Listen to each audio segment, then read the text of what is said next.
51, the nays are 47, and the joint resolution is passed. Okay, the joint resolution is passed. On this vote, the yeas are 51, the nays are 47. The joint resolution is passed. Thank you. Thanks.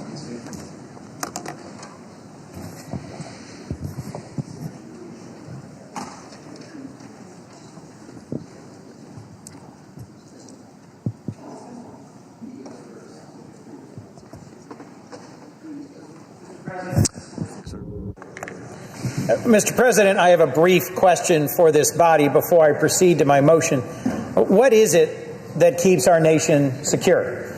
It is millions of members of our armed forces, active duty reserves, National Guard, civilians supporting them, the Department of Defense, the Coast Guard, the intelligence agencies.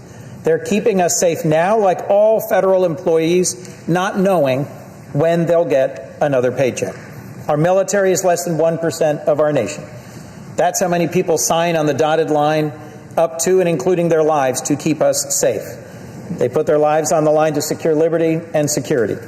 And I'm grateful to the thousands serving today at Dover Air Force Base, the Delaware National Guard, and throughout our armed forces. They and their families deserve the same devotion to them that they are providing to us. I come from a military family. My father, brother, sister-in-law, uncles all served in the Army, and my father long said he first really understood what it means to be an American when he was responsible for others and others' lives when deployed. Taking care of them is our sacred obligation. So while we keep fighting for better health care, more affordable health care for all Americans, my bill will pay our armed forces now. It will pay active duty, reserve, National Guard, Coast Guard, civilians at the Pentagon, and intelligence agencies, and give those who keep us safe, often at great sacrifice, a small piece of security in return. So, Mr. President, I ask unanimous consent that the Senate proceed to the immediate consideration of Senate Bill 3079, introduced earlier today, that the bill be considered, read 3 times and passed, and the motion to reconsider be considered, made, and laid upon the table. Is there objection? Serving the right to object. Or from Kentucky is recognized. You know, government shutdowns have real consequences. I've said that countless times during my time here. Incredibly, it seems to take the Democrats a month to remember that the proverbial stove is in fact already hot, and yet they're not ready to turn it off. Just turn it down a notch. Just low enough that they can take the political heat. My friend from Delaware is right. Our military deserves a lot better than a government shutdown that jeopardizes their paychecks and the services military families count on. During Democrats' shutdown, the President has had to scrape together unobligated balances within the defense budget in order to uphold the nation's promise to service members through another pay period.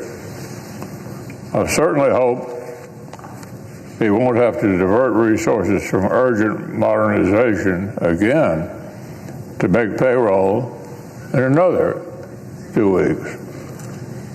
But that ball, of course, is in the Democrats' court. I hope they'll realize soon that the surest way to help service members and civilian DOD employees is to simply turn government funding back on and pass full-year appropriations. I know my counterpart on the Defense Appropriations Subcommittee, of all people, understands this. He knows what would really help our armed forces because he and I work closely together on a full-year bill for defense that would pay service members and invest more in the capabilities they need to keep America safe. I'm grateful for Senator Coons' collaboration on the bipartisan bill that earned overwhelming support in committee and would add $22 billion above the President's defense request. This, by the way, is the bill that almost every Democrat voted against considering 2 weeks ago. I know the ranking member cares about the promises we make to the all-volunteer force and the challenges we expect them to face. I know he's concerned about the erosion of Congress' authority to set and fund national security priorities. So am I. And if we cannot appropriate, we will render ourselves completely irrelevant. The way to provide real certainty and deliver serious full-year appropriations, just open the government back up and pass our bill. It's really that simple. Therefore, I object. The objection is heard. Senator from Delaware. Mr. President, I want to convey my thanks, my gratitude to the chair of the Defense Appropriations Subcommittee, my colleague and friend from Kentucky. But we and our staff have had a genuinely constructive and positive process in appropriations this year. Frankly, overall, the Senate Appropriations Committee has worked well. We have passed out of committee a significant number of major bills by big bipartisan margins, 26-3 in the case of our bill and the Labor, Health, and Human Services bill. But there's a stark contrast between the real progress we're making on appropriations and the lack of progress on addressing the core issue of can Americans afford their health care. Of course I want to move ahead and appropriate, as my colleague from Kentucky has indicated. Of course we need to do our job and appropriate for this body to carry out and to continue its core Article 1 responsibility. But part of what has got us to this moment is a vote earlier this year in the big beautiful bill in July to destroy health care for millions of Americans. We need to find a path forward towards ensuring that millions of Americans do not lose insurance through the Affordable Care Act and Medicaid, something that will raise insurance costs for everyone, that will increase ER wait times in my state and every other. This Saturday, 20 million Americans will see how much their premiums go up. And if the calls that come in to my colleagues are anything like the calls I'm getting, there will be then an accelerated motion towards resolving this issue and moving forward with appropriations. I'll close by just citing one conversation I had yesterday. I spoke with a small business owner from Delaware. Her name is Jan. She's a stage 4 cancer survivor. She's a small business owner. She told me yesterday, without the Affordable Care Act, she would have died 10 years ago because insurance would have dropped her. And if her rates double, she will need to close her business of 30 years. This is one of many stories of entrepreneurs, of families, of veterans, of service members, of constituents who have reached out to me. There is an urgency about reopening the government. Yes, I agree. And an urgency about finding a path forward on health care. We should be negotiating both now. Thank you, Mr. President. With that, I yield the floor.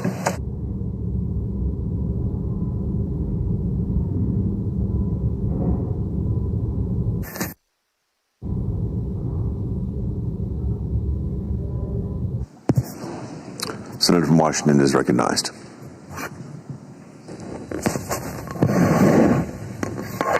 Thank you, Mr. President. This week, the U.S. Senate voted to terminate national emergency declarations that enabled President Trump's tariffs on Brazil and Canada. Next week, November 5th, 2025, the U.S. Supreme Court will hear a majority of trade cases challenging President Trump's authority to impose global tariffs under the Emergency Powers Act. The law is clear that the President does not have authority under the International Emergency Powers Act to impose sweeping tariffs on imports on more than 80 countries around the world. I am pleased that the U.S. Chamber of Commerce endorsed the Trade Review Act, legislation proposed by myself and Senator Grassley. The Cantwell-Grassley legislation focuses on the fact that it is this body's job and responsibility to do trade acts. The Chamber of Commerce clearly states in their letter that they are representing millions of businesses around the United States of all sizes to try to press upon us the importance of why Congress needs to reinstate its role. The U.S. Chamber writes to the members of the United States Senate, quote, "The U.S. Chamber of Commerce urges Congress to pass legislation to reclaim its constitutional role in setting tariffs, including the Trade Review Act. Doing so would restore appropriate procedural deliberation in the enactment of taxes on trade, benefiting the millions of Americans whose livelihood depend on international commerce, and the certainty that supports investment in our economy. Members of Congress continue to hear from farmers, workers, business owners about the harm inflicted by broad-based tariffs and the associated economic uncertainty. American families are facing thousands of dollars in higher prices as a result of these increased taxes. Small businesses, manufacturers, and ranchers are struggling with higher costs, with additional economic pain likely coming in months. The Chamber, meaning the U.S. Chamber, has long supported legislative proposals to reassert congressional prerogatives on trade as means to secure durable outcomes. The Constitution grants exclusive authority to Congress to lay and collect taxes, duties, and impose an excise, and to regulate commerce with foreign nations. And exercising leadership on this front should be a priority in the context of today's challenging economic outlook. By establishing a more deliberate process for enacting tariffs, Congress can ensure that the appropriate stakeholders, consultation, and methodological assessments of costs precede any decision to raise taxes on traded goods. To date, several proposals have been introduced that address these concerns, including, but not limited to, the Bipartisan Trade Review Act, and as well as resolutions terminating the National Emergency Declaration on Tariffs SJ 88 and SJ Res 77. The Chamber urges members of Congress to work across the aisle to enact this legislation, requiring an up or down vote for any new tariffs and those imposed in the year to date. And this is signed by Neil Bradley, Executive Vice President, Chief of Policy, Head of Strategic Advocacy for the U.S. Chamber of Commerce. Mr. President, I would like to enter this into the record. Without objection. So, Mr. President, I hope that as we continue to talk about trade, that Congress will take the necessary steps to end the high tariffs on U.S. small businesses and American families. Now, Mr. President, I also want to rise to talk about the serious healthcare crisis and the affordability that is affecting our nation. In just 2 days, on Saturday, November 1st, millions of Americans are going to go online to sign up for their 2026 Affordable Care Act health insurance plan. As we know, keeping health care affordable is a key priority.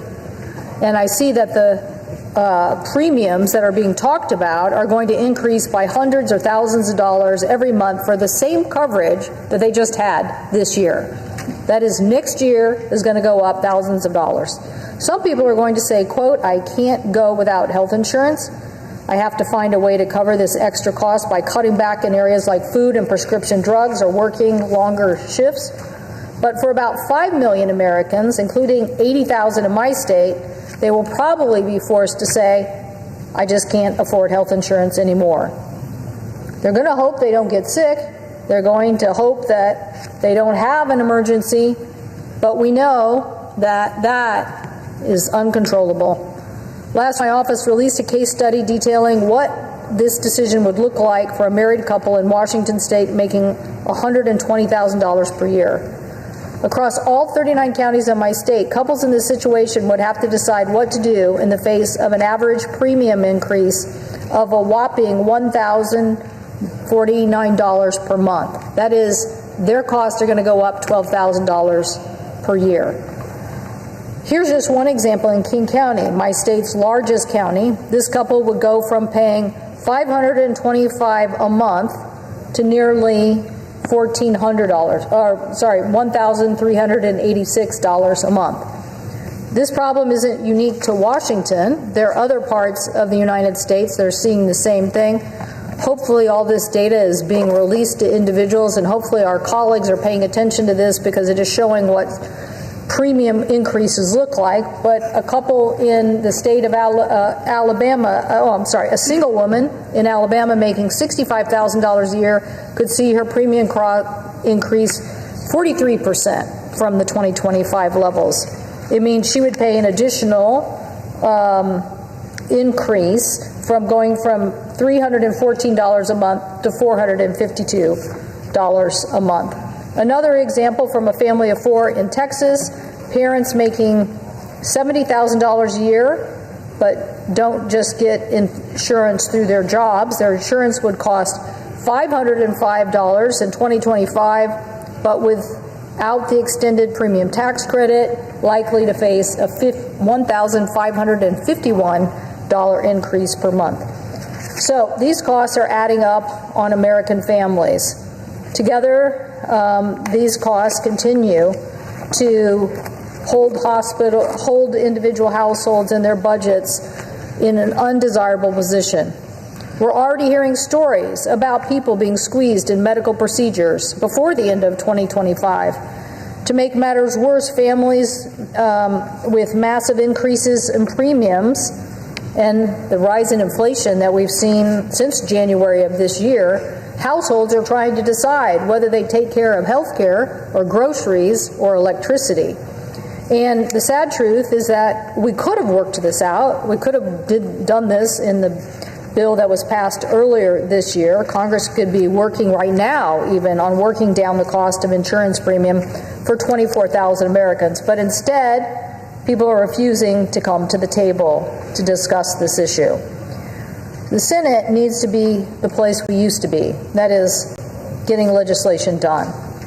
We need to work together collectively to have votes and to discuss how to solve these problems in good faith across the aisle. We should be extending the ACA premiums now and making sure these prices don't rise, and continuing to work on long-term solutions to make health insurance more affordable for Americans. So I urge my colleagues to continue to work with us. The ACA tax credits expiring at the end of this year, and this enrollment that we're going to see on November 1st, that everybody is going to see how much these costs are going up. I'm asking my colleagues, let's roll up our sleeves. Let's work to lower these costs. I know that in the Affordable Care Act, there are states like New York, Oregon, Minnesota, who had the basic health plan.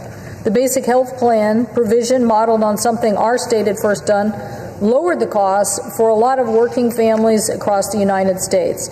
Programs like this should be considered in solutions that would help us lower costs for the future. I thank the President, and I yield the floor.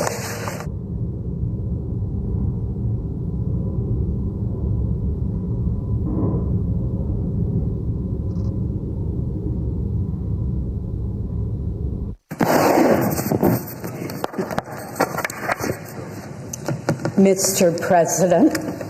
Senator from Maine is recognized. Thank you, Mr. President. Mr. President, I rise today in strong support of Joshua Dunlop to serve on the U.S. Court of Appeals for the First Circuit.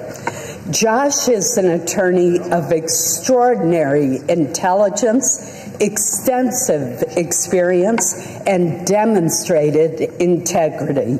He is highly respected in the legal community throughout the state of Maine, and I urge my colleagues to support his nomination to the First Circuit. Josh grew up in Vassalboro, Maine, and now lives in Scarborough with his wife, Sydney, and their 3 children. He graduated first in his class from Notre Dame Law School, where he received the law school's highest honor, awarded to the student with the most distinguished academic record. He then clerked for Judge Paul Kelly of the U.S. Court of Appeals for the 10th Circuit. In 2009, Josh joined the very well-respected law firm Pierce Atwood in Portland, Maine. During his 16 years at the firm, he has specialized in complex civil litigation matters and currently serves as co-chair of the firm's appellate team. Josh is admitted to practice in multiple U.S. courts of appeal and the United States Supreme Court. He has also assisted special masters in 3 original jurisdiction proceedings before the Supreme Court. Finally, Josh also chairs the Maine Appellate Rules Committee, to which he was appointed by the Maine Supreme Judicial Court. Mr. President, this impressive experience, coupled with his intelligence and integrity, makes Josh exceptionally well qualified to serve on the First Circuit. His substantial appellate litigation experience will also bring a practitioner's perspective to the court. The nonpartisan American Bar Association unanimously rated Josh as well qualified to serve on the First Circuit. I would note that that is the highest possible rating for a judicial nominee. It reflects the ABA's assessment of his integrity, experience, and temperament. Mr. President, there were several compelling letters of support submitted to the Senate Judiciary Committee in favor of Josh's nomination, and I'd like to highlight a couple of them.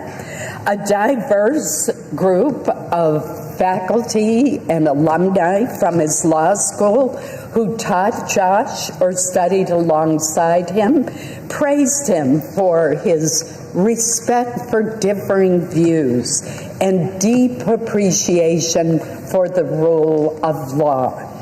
A letter signed by a group of leading Maine attorneys who described themselves as representing a broad spectrum of political views and legal philosophies wrote that Josh has all the qualities the very finest judges exhibit. He is hardworking, courteous, and judicial in temperament, very smart, and of sterling character with a commitment to fairness and the rule of law.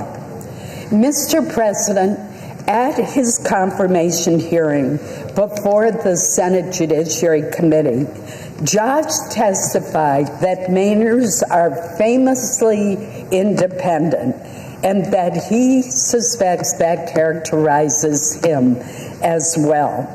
That's exactly what we want in a judge. Maine is proud of our history of supplying superb, well-qualified, independent-minded jurists to the federal bench. I know that Josh will continue in that fine tradition. I urge all of my colleagues to vote in favor of his nomination, for he truly deserves bipartisan support. Mr. President, seeing that there are no other speakers, I would ask unanimous consent that the already scheduled vote begin immediately. Without objection. The clerk will report the motion to invoke cloture. Cloture motion. We, the undersigned senators, in accordance with the provisions of Rule 22 of the Standing Rules of the Senate, do hereby move to bring to a close debate on the nomination of Joshua D. Dunlap of Maine to be United States Circuit Judge for the First Circuit, signed by 17 senators. By unanimous consent, the mandatory quorum call has been waived. The question is Is it the sense of the Senate that debate on the nomination of Joshua D. Dunlap of Maine to be United States Circuit Judge for the First Circuit shall be brought to a close?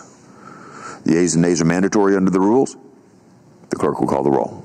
Ms. Alsobrooks, Ms. Baldwin, Mr. Banks, Mr. Barrasso, Mr. Bennett, Mrs. Blackburn, Mr. Blumenthal, Ms. Blunt-Rochester, Mr. Booker, Mr. Bozeman, Mrs. Britt, Mr. Budd, Ms. Cantwell, Mrs. Capito, Mr. Cassidy, Ms. Collins.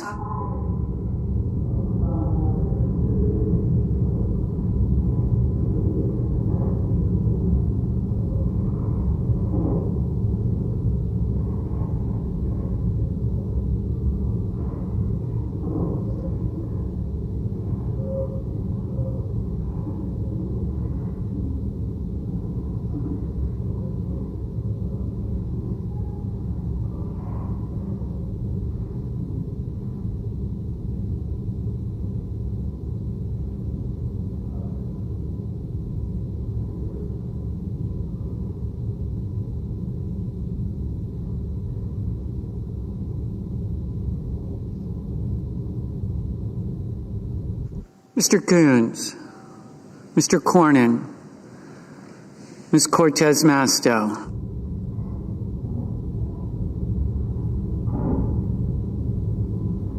Mr. Cotton, Mr. Kramer, Mr. Crapo, Mr. Cruz, Mr. Curtis,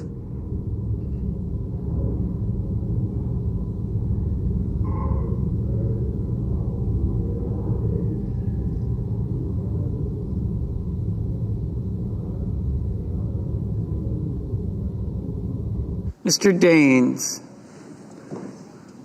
Ms. Duckworth, Mr. Durbin, Ms. Ernst, Mr. Fetterman, Mrs. Fisher, Mr. Gallego,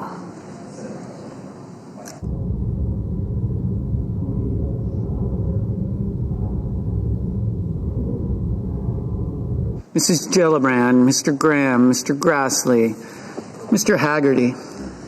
Haggerty's aye.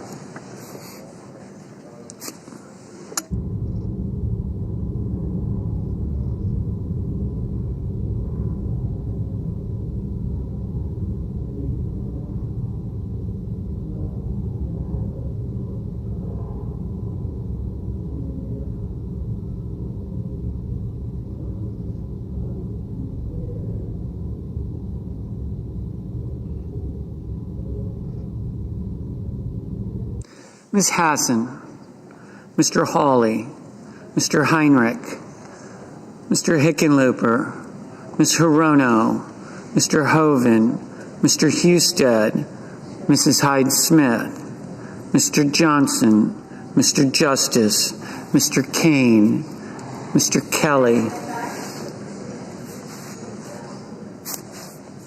Mr. Kennedy, Mr. Kim, Mr. King, Ms. Klobuchar, Mr. Langford, Mr. Lee, Mr. Lujan, Ms. Lummis, Mr. Markey, Mr. Marshall, Mr. McConnell, Mr. McCormick, Mr. Merkley, Mrs. Moody,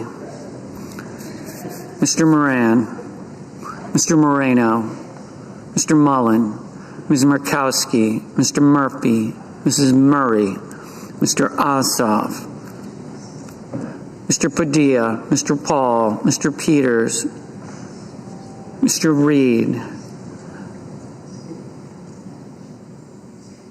Mr. Ricketts, Mr. Risch, Ms. Rosen, Mr. Rounds, Mr. Sanders, Mr. Schatz, Mr. Schiff, Mr. Schmidt, Mr. Schumer, Mr. Scott of Florida, Mr. Scott of South Carolina, Mrs. Shaheen, Mr. Sheehy, Ms. Slotkin, Ms. Smith, Mr. Sullivan, Mr. Thune, Mr. Tillis, Mr. Tuberville, Mr. Van Hollen, Mr. Warner, Mr. Warnock, Ms. Warren, Mr. Welch, Mr. Whitehouse, Mr. Wicker, Mr. Wyden, Mr. Young.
Senators voting in the affirmative: Banks, Blackburn, Budd, Collins, Daines, Ernst, Fisher, Graham, Grassley, Haggerty, Hyde-Smith, Johnson, Kennedy, McConnell, Moody, Moran, Moreno, Mullen, Murkowski, Paul, Risch, Rounds, Scott of South Carolina, Tuberville. Mr. Cornyn, aye.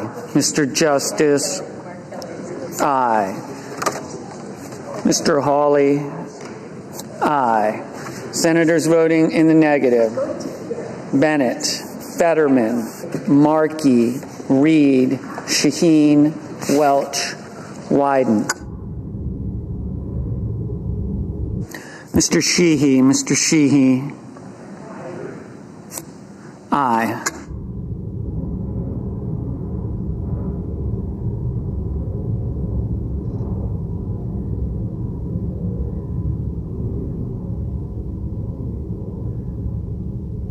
Mr. Scott of Florida, aye. Mrs. Gillibrand, no.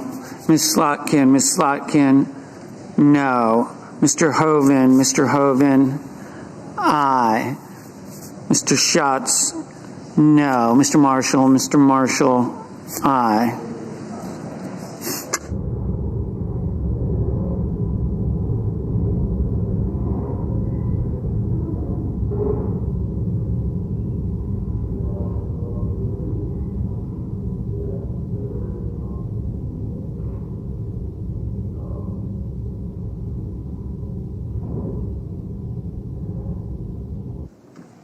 Mrs.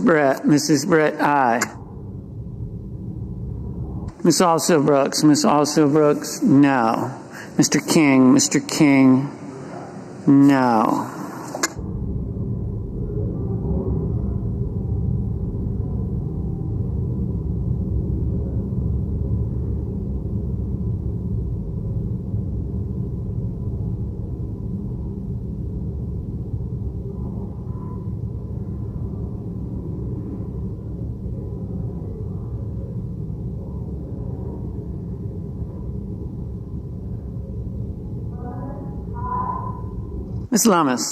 Ms. Lummis, aye.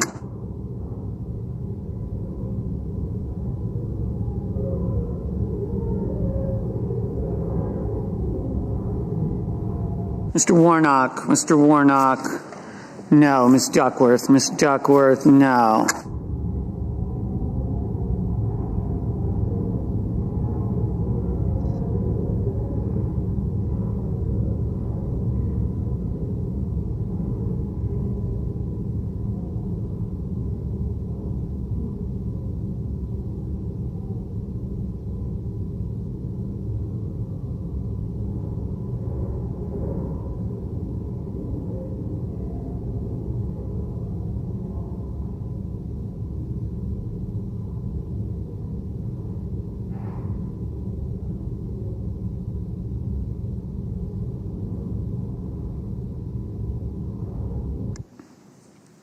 Mr. Husted, aye.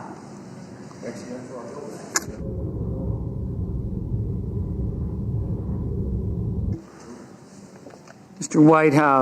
Whitehouse, no.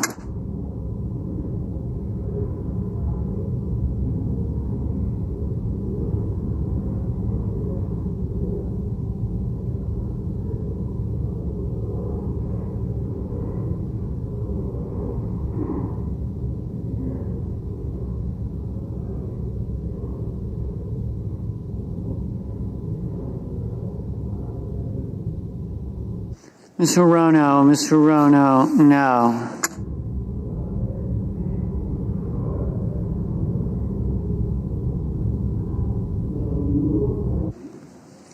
Mr. Cassidy, aye. Mr. Cotton, aye.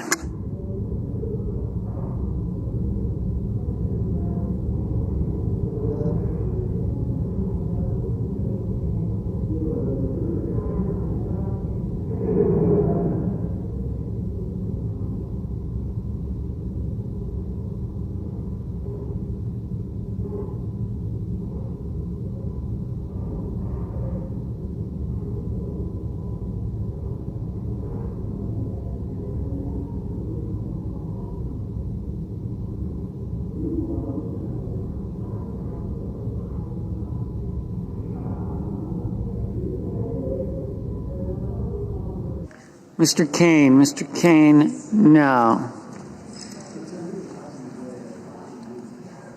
Ms. Hassan, no.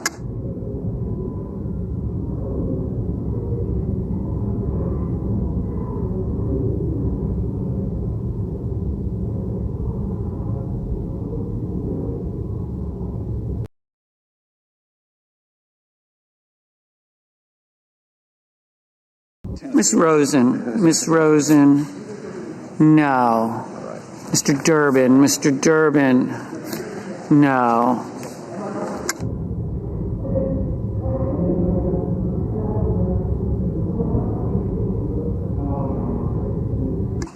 Mr. Barrasso, aye. Mr. Crapo, aye. Mr. Young, aye.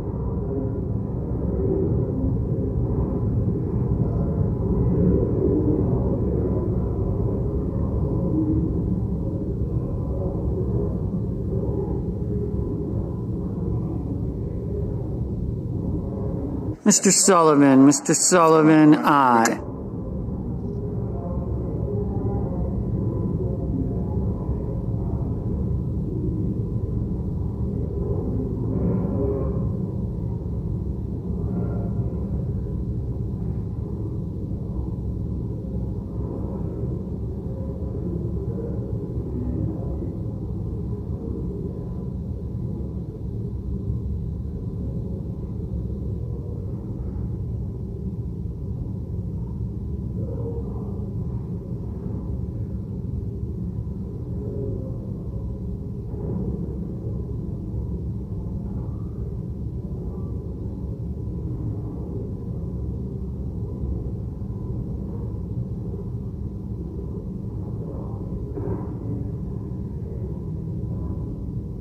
Mr. Warner, no. Mr. Bozeman, aye.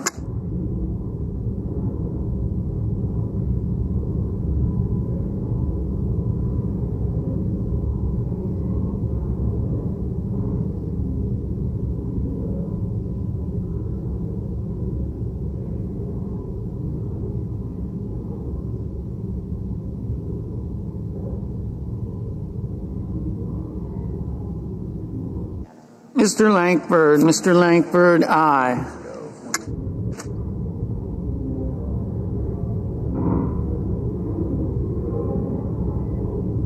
Ms. Warren, no. Mr. Blumenthal, no. Mr. Lujan, no.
Mr. Ricketts, aye.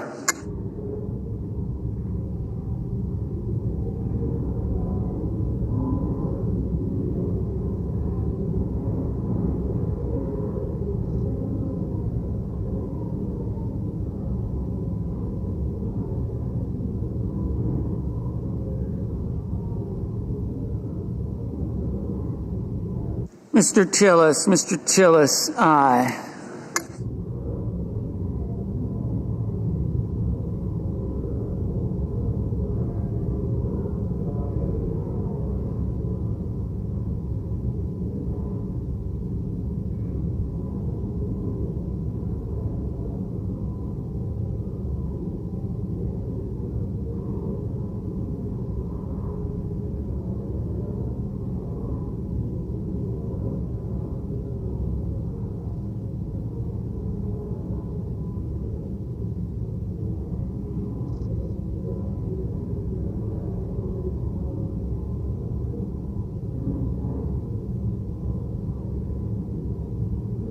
Mr. Lee, aye.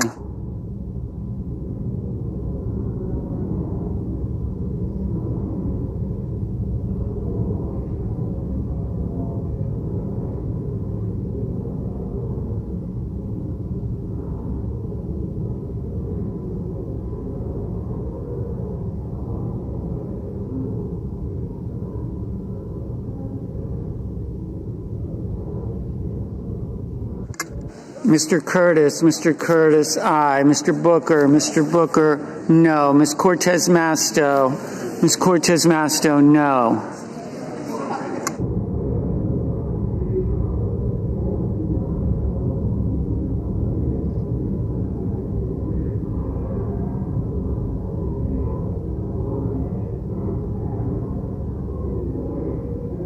Mr. Ship, no. Mr. Heinrich,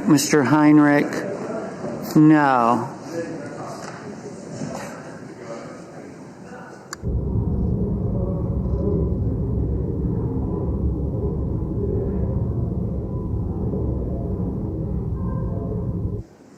Mrs. Murray, no.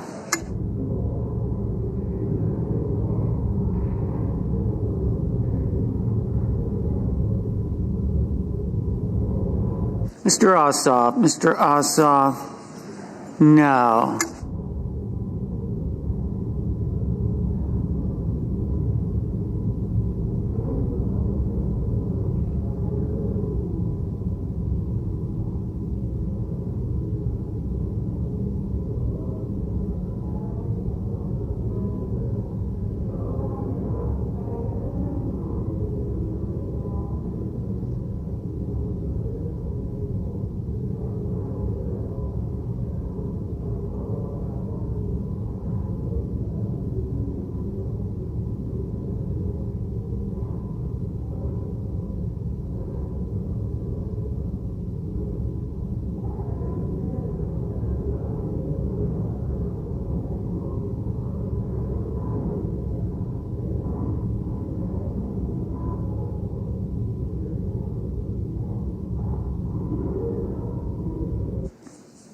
Ms. Blunt Rochester, no.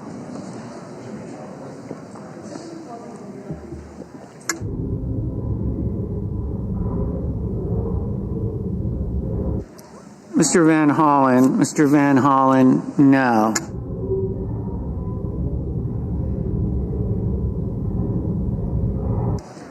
Mr. Kramer, aye.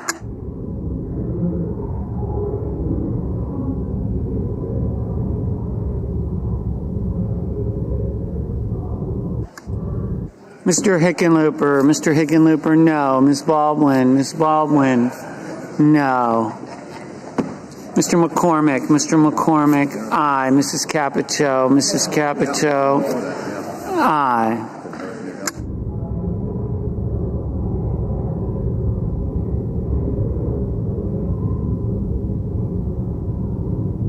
Mr. Gallego, no.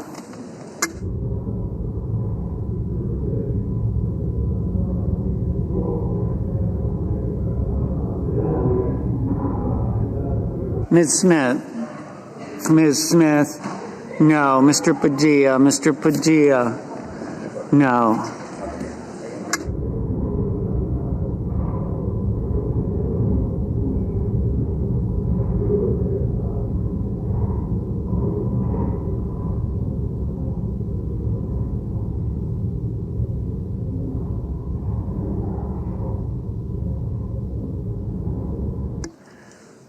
Mr. Peters, no.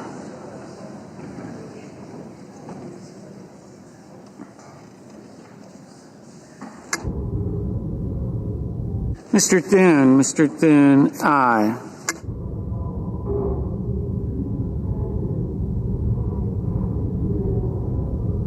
Mr. Kim, no.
Mr. Sanders, no.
Mr. Markley, no.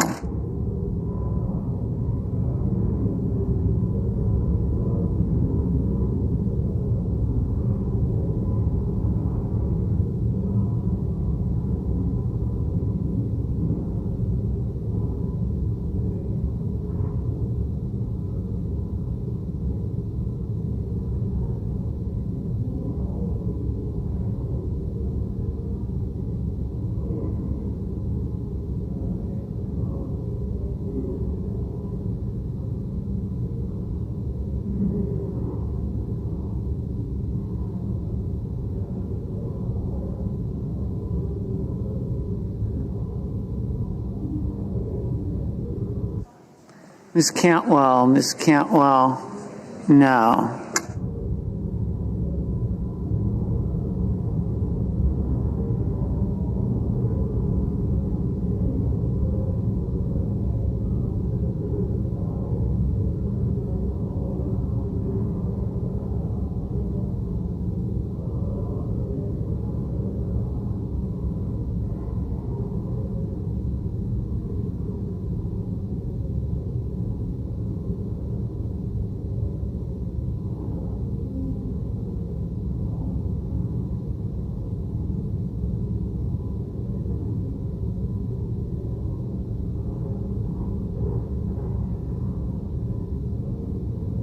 Mr. Coons, no. Mr. Kelly, no.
Mr. Schumer, no.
Mr. Cruz, aye.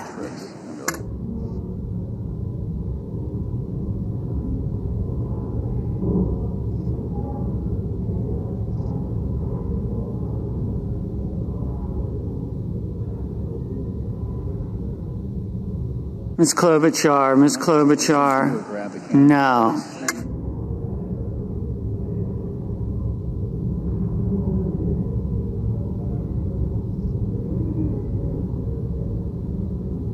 Mr. Murphy, no.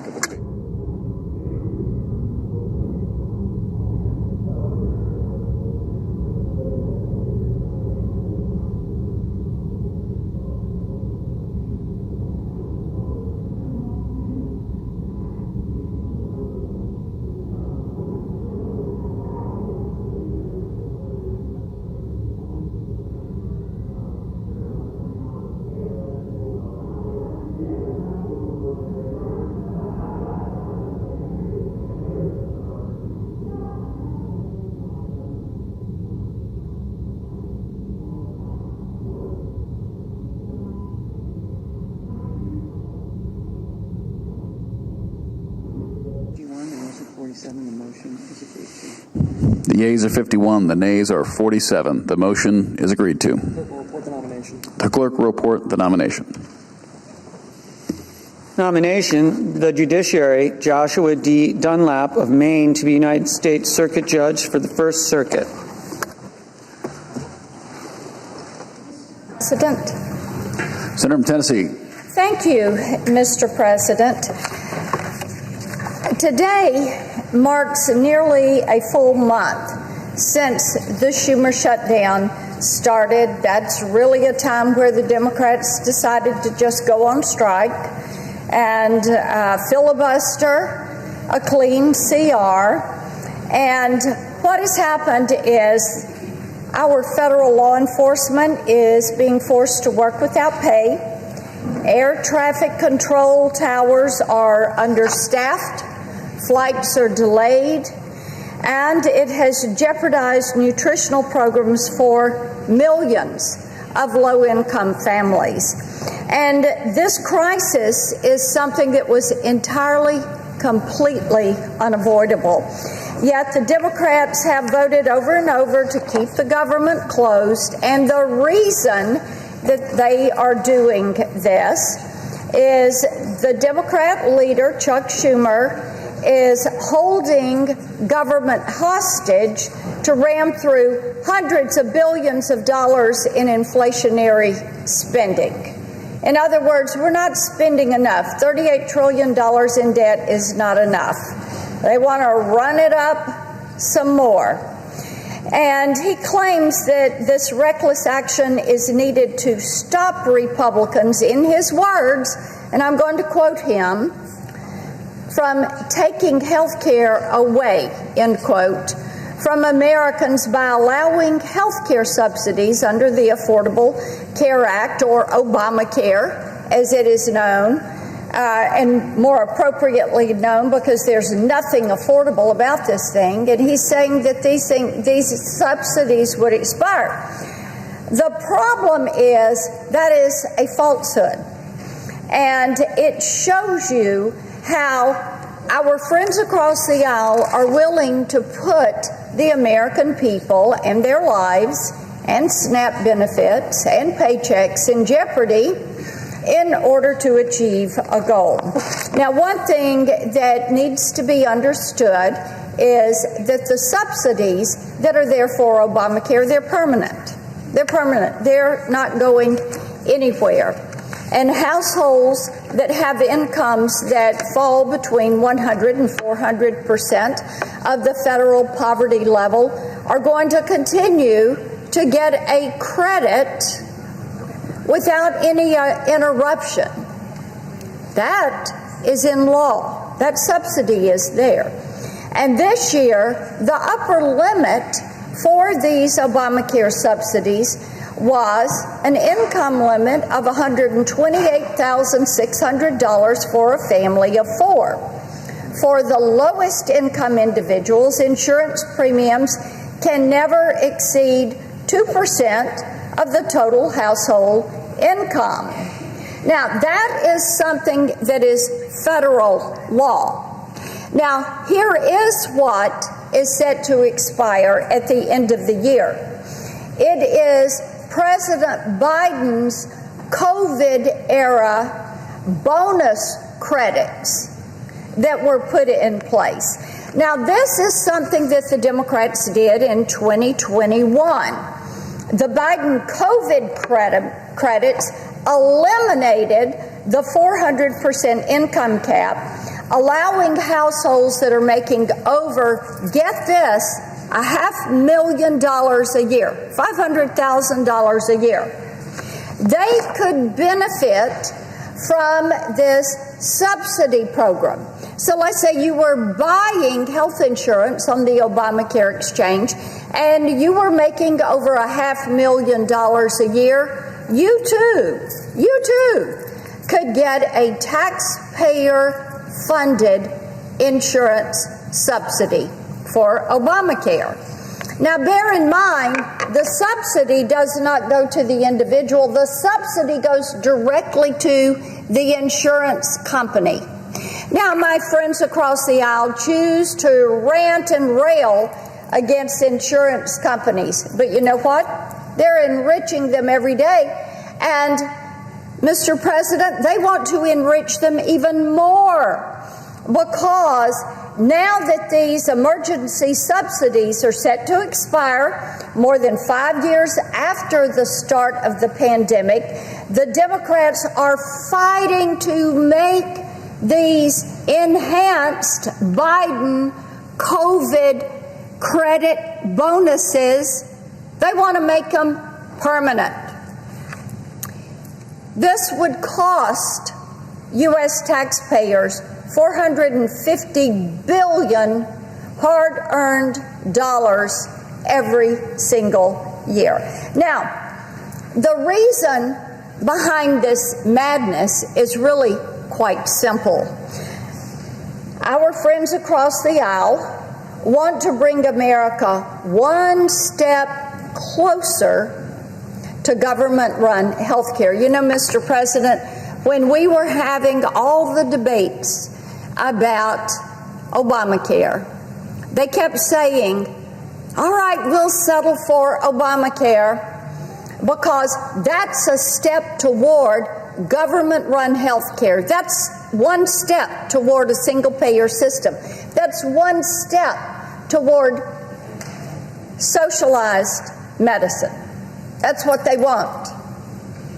It would be like Medicaid for all or the VA for all. They want control of your doctor, your health insurance. the kind of care you can get, where you're going to get it, when you're going to get it. Think the VA. Think Medicaid, because that is what they want. Now, our debt, as I said, is at $38 trillion. And so what they are trying to do to fund this program that is rife with waste and fraud is unbelievable. Now, the reality is the lowest cost plan in 2026, the average marketplace premium after tax credits is projected to be $50 a month, $20 less than the average monthly premium in 2020. But we can't ignore the wasteful spending that exists within Obamacare. According to one estimate, there are 6.4 million people improperly reporting their income to benefit from fully funded plans under Obamacare, thanks to the Biden COVID credits. Remember, I said there are some people, because of the Biden COVID credits, that have $0 premiums. So the estimate is 6.4 million people improperly report their income in order to get that zero premium. And this abuse is costing the taxpayers $27 billion in 2025 alone. That is the cost of this. This is the cost of not verifying. This is the cost of a program that is run amok with waste and abuse. Another peculiar example of wasteful enrollment, close to 12 million enrollees in the program filed no claims last year. In other words, they didn't use the insurance, and that number is triple what the number was from 2021, because the Democrats expanded the option of zero premium plans. Well, among those 12 million, many people don't even know that they have been enrolled in a taxpayer-funded program.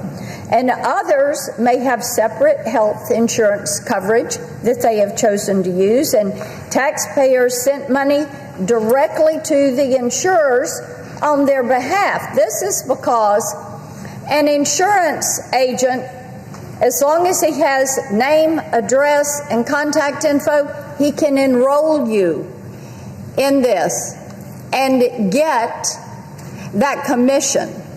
Think about that. You don't even know you're in the program. You've got an insurance agent that has name, address, phone number, contact information, and all of a sudden they have enrolled you.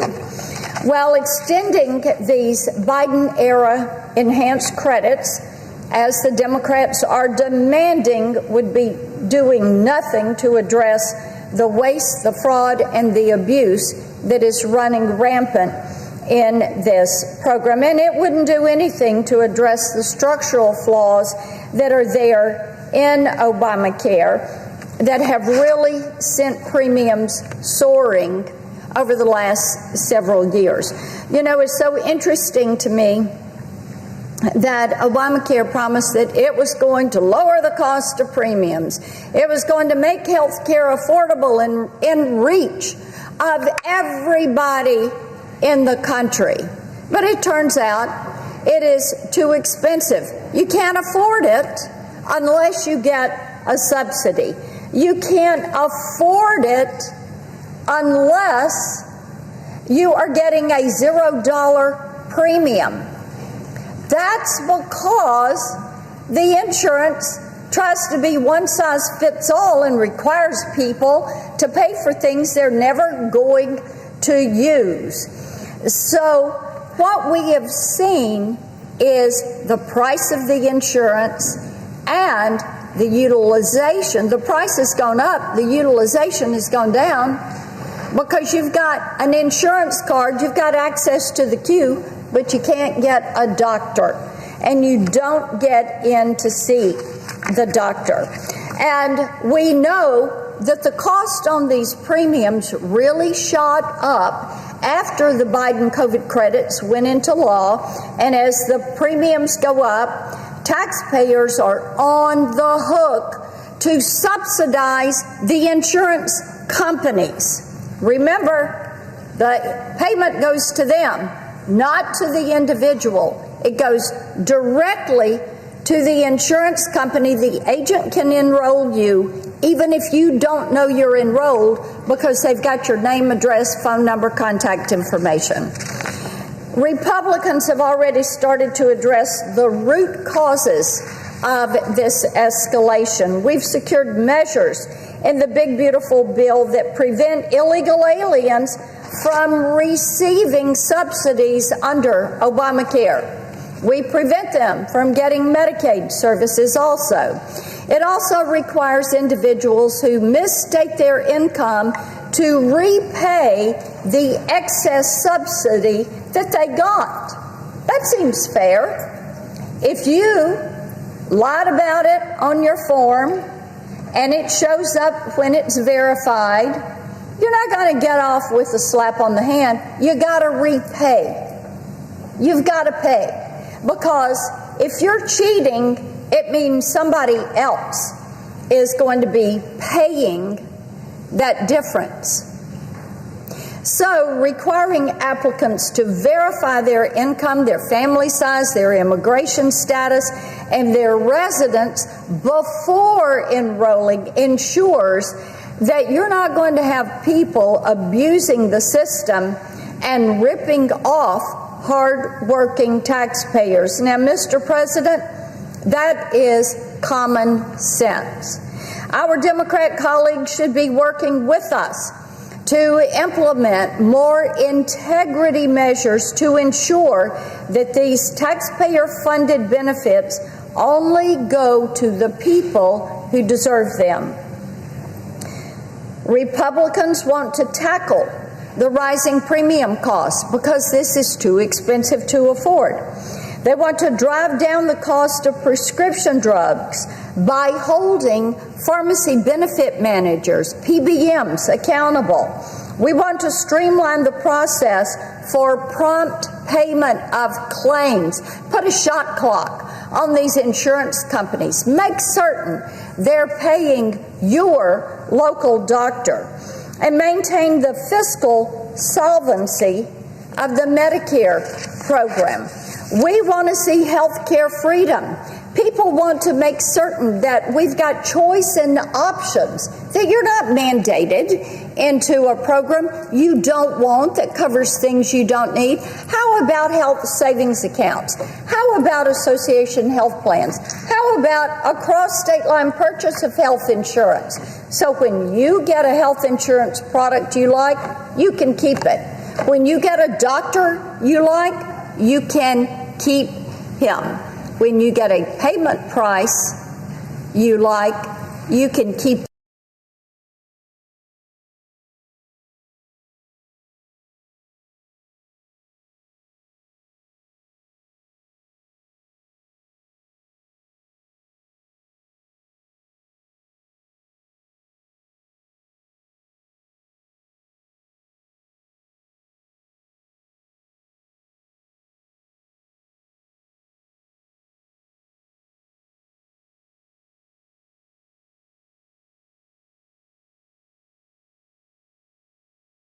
Poltergeists to apparitions of Abraham Lincoln and other dead presidents, Washington has a long history of ghost stories.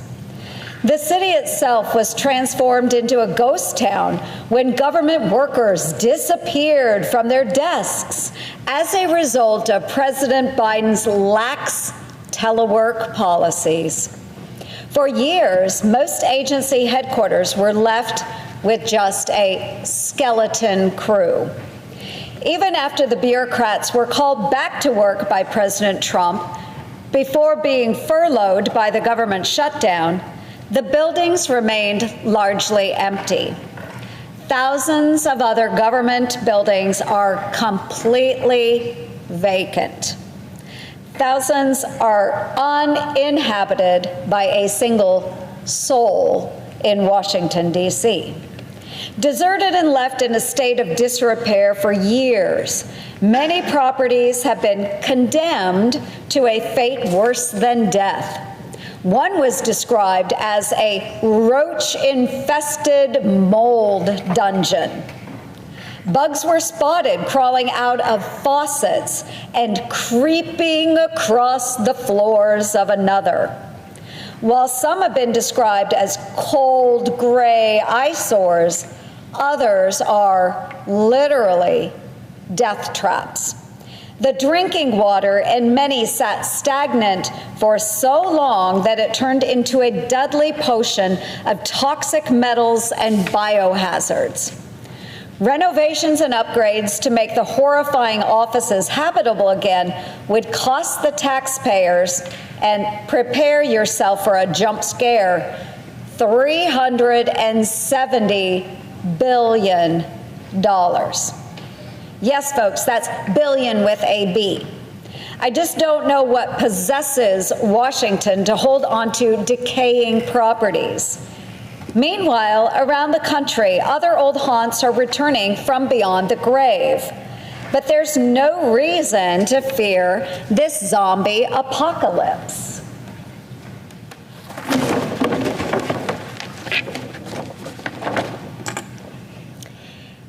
It's that time of year when boarded up businesses come back to life as Spirit Halloween stores.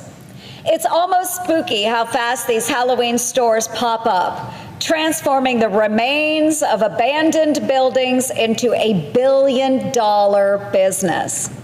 Spirit Halloween's successful body-snatching business model stares up a great idea for reviving the government's graveyard of lifeless real estate. Let's sell off these haunted houses to businesses who can breathe new life into them. That trick would be a real treat for the taxpayers because it would both reduce costs and bring in billions of dollars from monstrous sales. It's an idea only a zombie wouldn't like, since it's such a no-brainer. My Disposal Act would fast-track the sale of unused, unneeded, and underutilized government properties. Congress should embrace the Halloween spirit by passing this bill and let the unfurling of Spirit Halloween banners begin. Many of the properties that would be put on the market by my bill are in prime locations, so potential buyers should be prepared to act quickly before these once-in-a-lifetime sales vanish like a ghost. The real monster this bill is designed to slay, however, is one that has been lurking around Washington for way too long: our national debt, which now exceeds $38 trillion. That amount should scare us all into taking action. And with that, Mr. President, I yield the floor.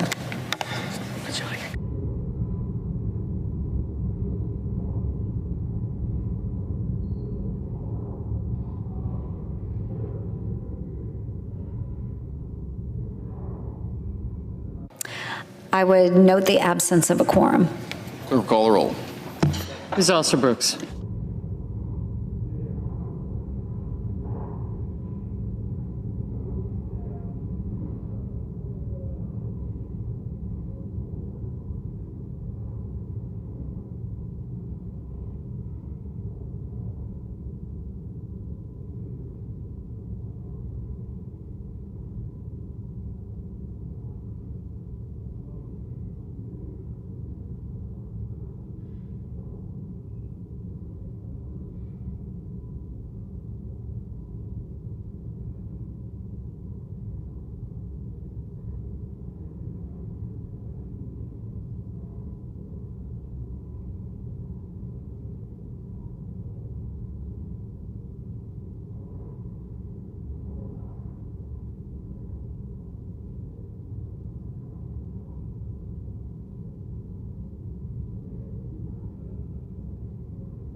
President.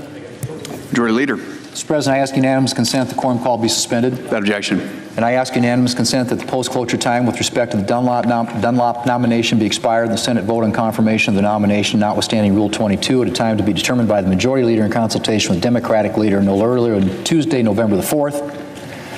Further, if cloture is invoked on the tongue nomination, that all post-cloture time be expired and the Senate vote on confirmation of the nomination notwithstanding Rule 22 at a time to be determined by the Majority Leader in consultation with the Democratic Leader no earlier than Wednesday, November the 5th. Finally, confirm the motion to reconsider be considered made and laid upon the table and the President be immediately notified of the Senate's action. Without objection. Mr. President, I move to proceed to legislative session. Question is on the motion. All those in favor say aye. Aye. Opposed, no. Ayes appear to have it. Ayes do have it. Motion's agreed to. Mr. President, I move to proceed to executive session and consider executive calendar number 371. Questions on the motion? All those in favor say aye. Aye.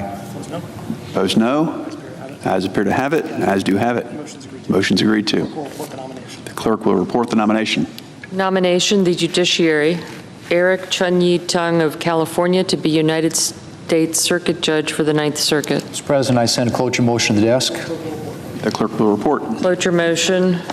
We, the undersigned senators, in accordance with the provisions of Rule 22 of the Standing Rules of the Senate, do hereby move to bring to a close debate on the nomination of Eric Chun-Yi Tung of California to be United States Circuit Judge for the Ninth Circuit, signed by 17 senators as follows. Mr. President, I ask consent to reading the names be waived. Without objection. And I move to proceed to legislative session.